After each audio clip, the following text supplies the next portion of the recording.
L'Iran va-t-elle riposter? La riposte aura lieu, alors après c'est la modalité de cette riposte dont on ignore évidemment la portée.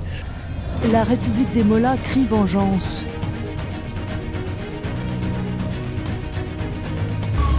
Les alertes se succèdent, les unes après les autres. Voici ce qu'il reste des routes, des maisons, des voitures, de la boue, des trous béants, des maisons à terre, des voitures retournées.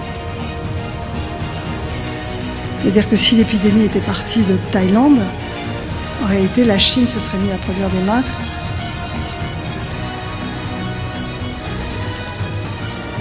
Voilà, j'ai juste d'acheter 50 packs d'eau, comme ça on sera à l'abri pour la fête. Nous sommes en guerre.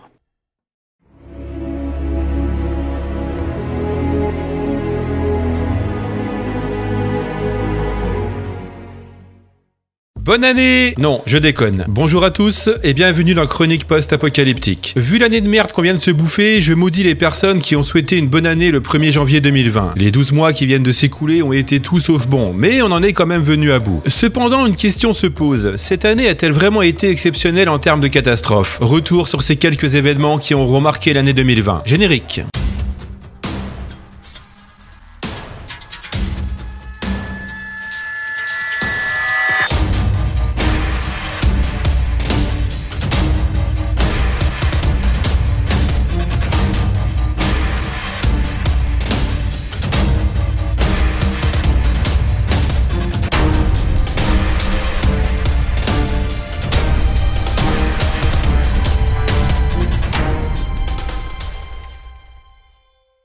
Je ne compte plus les commentaires que j'ai pu voir sur les réseaux sociaux ou encore les articles sur les sites d'information de personnes qui se sont plaintes de l'année qui vient de s'écouler. Cette période a été spéciale, très spéciale, et quand tu pensais que ça allait se calmer, qu'un événement était en passe de se terminer, bim, ça recommençait de plus belle. Comment pourrait-on revenir sur tout ce qui s'est passé cette année? Pour certains, ils auront duré pas mal de temps et on a même eu des événements qui se sont déroulés simultanément. Une sorte de combo gagnant quoi. À peine le temps de digérer les toasts et de vomir notre alcool qu'une menace pointait le bout de son nez. Alors que les incendies en Australie font toujours rage, l'année commence avec une crise internationale causée par l'assassinat du général iranien Soleimani par les forces armées américaines. Nous ne sommes que le 3 janvier et le moins que l'on puisse dire c'est que l'année commence fort. La mort du général provoque une véritable onde de choc et l'Iran promet une vengeance. De son côté, Washington annonce le déploiement de 3000 à 3500 hommes en renfort au Moyen-Orient et l'ambassade américaine à Bagdad appelle ses ressortissants à quitter immédiatement l'Irak. Les chaînes infos sont toutes émoustillées, le monde est en ébullition et l'ombre d'une troisième guerre mondiale plane sur ce dernier. Finalement, après plusieurs attaques de part et d'autre, la crise semble se calmer. Les deux parties rangent la toise, remontent leurs braguettes et repartent convaincus qu'elles ont été les meilleures tant au niveau militaire qu'au niveau diplomatique. La troisième guerre mondiale n'aura finalement pas eu lieu. 2020 est chaude comme une baraque à frites. Ce premier mois de l'année annonce bien la couleur puisque le 7 janvier, les autorités chinoises confirment l'arrivée d'un nouveau virus de la famille des coronavirus baptisé temporairement 2019 nCoV. C'est une surprise pour le monde, enfin à ce qu'il paraît, mais pas pour la Chine qui a eu ses premiers cas en novembre 2019. Alors je ne vais pas trop m'étendre dessus, pour tout vous dire, j'attends que tout ce merdier se calme un peu pour pouvoir y voir plus clair et faire une vidéo entièrement dédiée à cet événement. Donc on va drastiquement résumer le sujet. Le 9 janvier, l'OMS lance une alerte internationale. Le 23, l'organisation annonce que la maladie est transmissible entre humains. Le 11 février, l'OMS nomme officiellement la maladie à coronavirus 2019 ou Covid-19.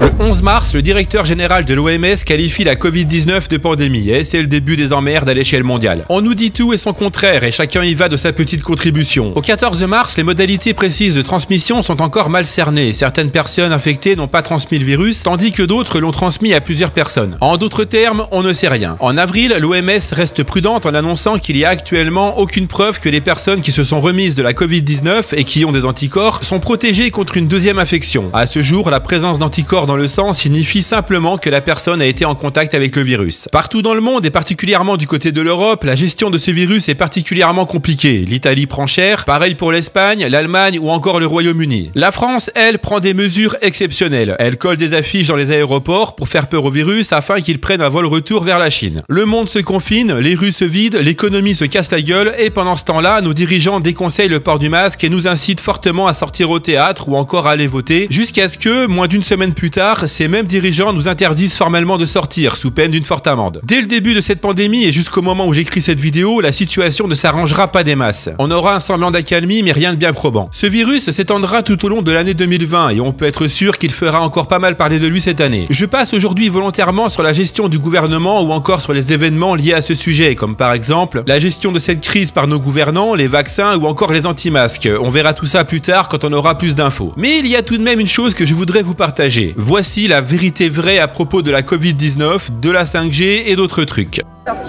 C'est l'Institut Pasteur qui a créé ce virus. C'est l'Institut Pasteur, c'est sorti il y a quelques jours, qui a créé ce virus. Donc, on va commencer par les masques. On est derrière, ça y est, on y est sur les masques. Ensuite, le traçage. Ils ont déjà commencé un petit peu avec le traçage sur nos téléphones portables. On est d'accord? Ensuite, qu'est-ce qu'il va y avoir en phase 3? Le dépistage. Stop Covid avec les... Tout à fait. C'est le traçage. Okay. Après, qu'est-ce qu'il va y avoir? Le dépistage. Mais on est tous un petit peu pris dedans, puisque notre immunité, elle a une mémoire. On a tous eu la grippe, quelque chose. Et les tests ne sont pas fiables de toute façon. Il y a un arbre et une papaye qui sont contaminés, mais en Tanzanie, le président de la Tanzanie, il l'a dit, la papaye, elle a le corona. Mais on marche sur la tête, il faut se réveiller. Arrivé un moment, il faut dire stop. Bon, allez, on continue. Après le dépistage, la vaccination, puisqu'on va tous l'avoir. Donc la vaccination, bourrée de nanoparticules. Donc après, on active la 5G. Parce que la 5G fonctionne avec les nanoparticules. Parce que c'est des microcartes, ni plus ni moins. La 5G lance des rayons. Oui ou non? Ah, d'accord. Voilà, et qu'est-ce que ça va donner?